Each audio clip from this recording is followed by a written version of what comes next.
Hey, all happy Monday. Trenton brought down a bottle here that I couldn't even believe. I didn't even know what was going on. Okay, I do get some messages Yeah. once in a while. And Like 50 a day. Yeah. And our little buddy Taylor. Yeah. Came down. I have to respond to him. Still. Sorry, Taylor, if you're watching this, buddy. I still owe you a response. He will eventually. I will. When I text him, he'll text me back probably 3 days later, and I have to kind of scroll up to even remember what I asked him. I still got to respond to my grandma. It's been 4 days. You need to do that. I know, I do. And before you answer me, answer your grandma. I will. For sure. I will. Sorry, Granny. He texted me a picture of this bottle, and he said, "Have you heard anything about it?" Oh, interesting. And I said, "Nothing. I know nothing about it." And you got this in the mail yesterday? Well, I got to give a shout out to my man Craig. Join us at Southern Grace, Craig. Yeah, Craig. He sent me a link to buy this online. Oh wow! And because I don't really shop online a whole bunch, I just text Harry a picture or something, or we text Harry a picture or something. We're like, hey, is there any chance you could just let us know when this comes in? Shout out to Harry at B Liquor. Yes, for sure. But I wasn't sure because they did a heritage barrel. It was either in 2018 or 2019. It was the year before the 20. It was 2019. The 2020 rye that they did, that was just ridiculous. Yeah. It was a little bit lighter of a purple color, almost like a lavender purple.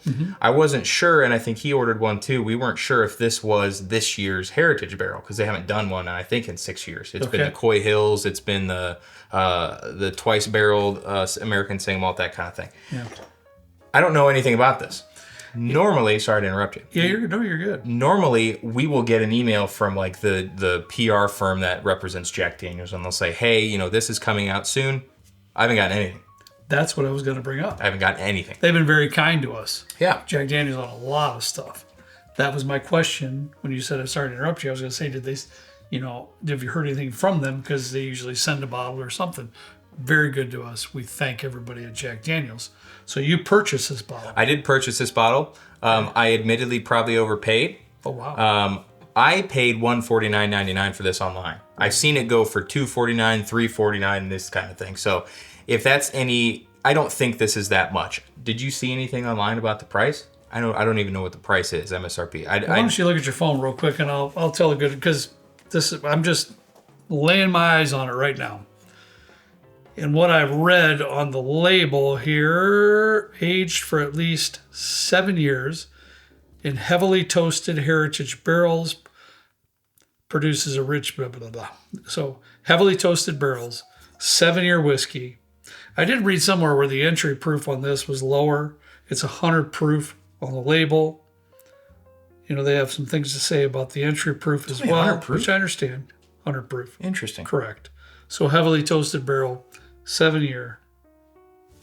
That's about all I know, bud, honestly. It says nothing about price. Any kind of SRP at all?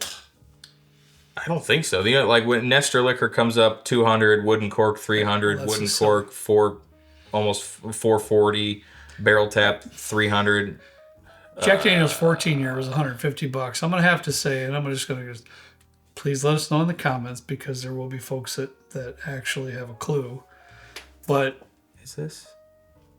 I'm gonna guess it's gonna be that $80 to $100 range. I think it's $70. I'm looking on OHLQ. 100 proof, $70. There you go. 100 proof entry allows granny. Okay, so I think this is $70. So I paid double for it. So let's just say $70 to $80 would be a rough area of the SRP for this particular bottle, and you paid double. I did. I paid double. So I paid double. Right there off the bat, I'm a little unhappy with that. But hey, it's here, and we're gonna do a review of it. So I guess that's a good thing. But I blame Craig. He sent me the link. He didn't buy now, but I kind of blame Craig. Craig, it's not your fault, dude. It's not your fault. No, but this is one of those ones. I know I used to be like really big into like when different things are coming out. I've kind of fallen a little bit off of the. Well, I understand that though, here. because we're very fortunate and very blessed, and certain distilleries will send us stuff. Not a lot though, right, Trent? Not a like lot. 3. Yeah, there's not many that send us stuff, but Harry's usually on top of everything, and we have our vast community that keeps us on the lurch of potential releases that could be fantastic coming up and stuff. So so thank you, Craig. We thank all of you guys. Yeah, I'd have missed this. No doubt about it. I swear on my life, I knew nothing about this until just several days ago. Our buddy Taylor sent me a picture of it and asked me if I knew anything about it. So Taylor, I answered you correctly when I said I don't know. I know nothing about it. Because I didn't at that point. This is toasted. Toasted. Heavily toasted. Heavily toasted. Heavily toasted barrels. Okay. 7 year. Interesting. Now, I won't say it right now. I'll wait. I feel like you should say it right now.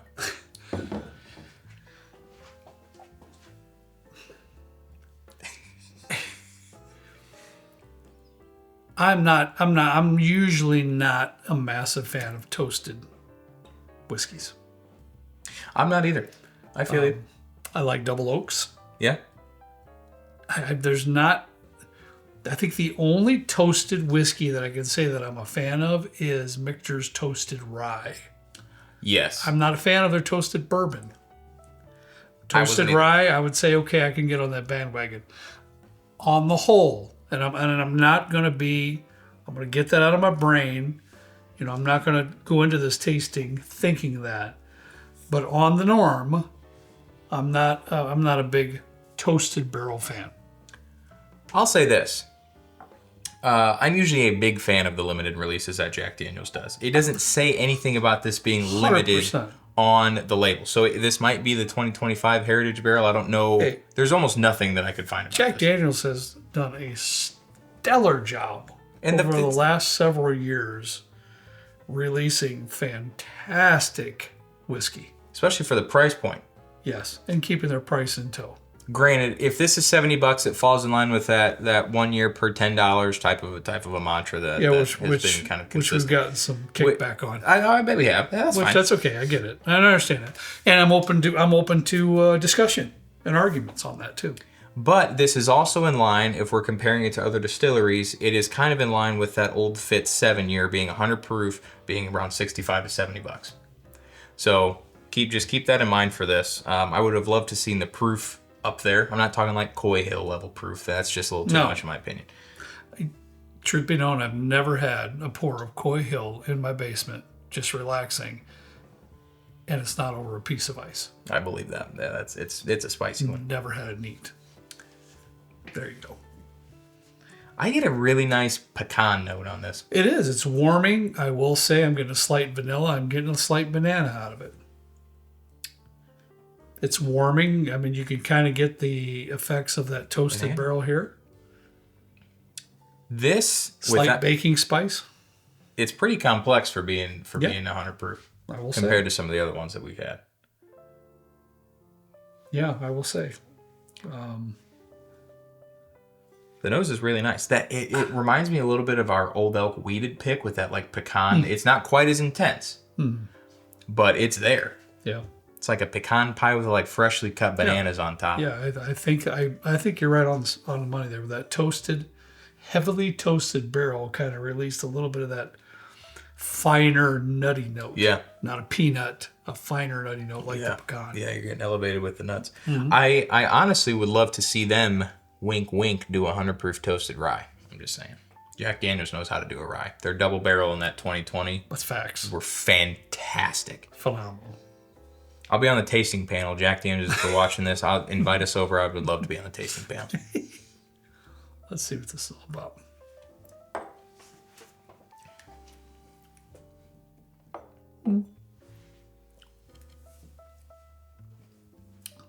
Not eating it. I'll promise you that right off the bat. Bro, that's good. I told you I was not going to put any of those bad thoughts into my tasting here concerning prior toasted releases. That is just not my jam. Could be yours, could be your favorite.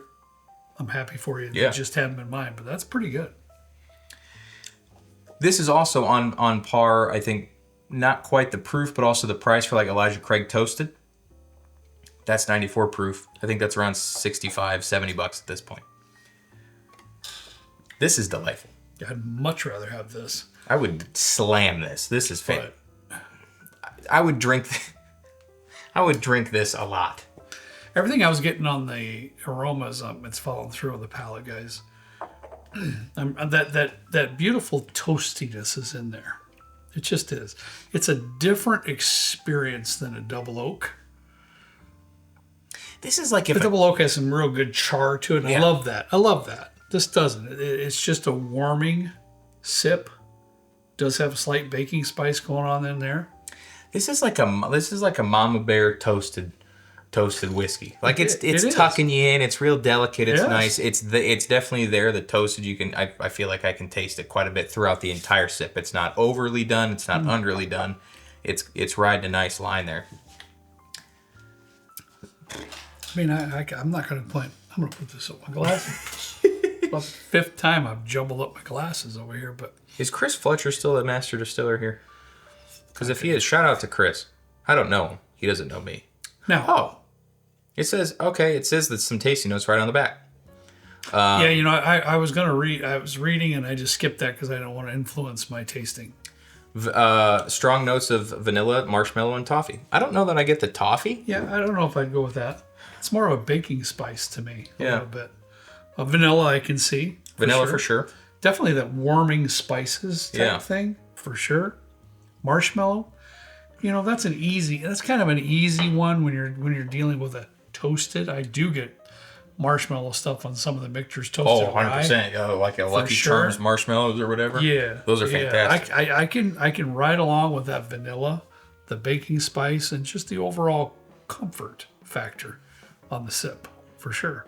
This is a And cozy for 100 pour. proof, you know, it's fairly full flavor. It's an easy sipper because it's a little bit lower proof. Yeah. Very approachable. Very approachable. Very approachable. I think I paid more for the Coy Hill.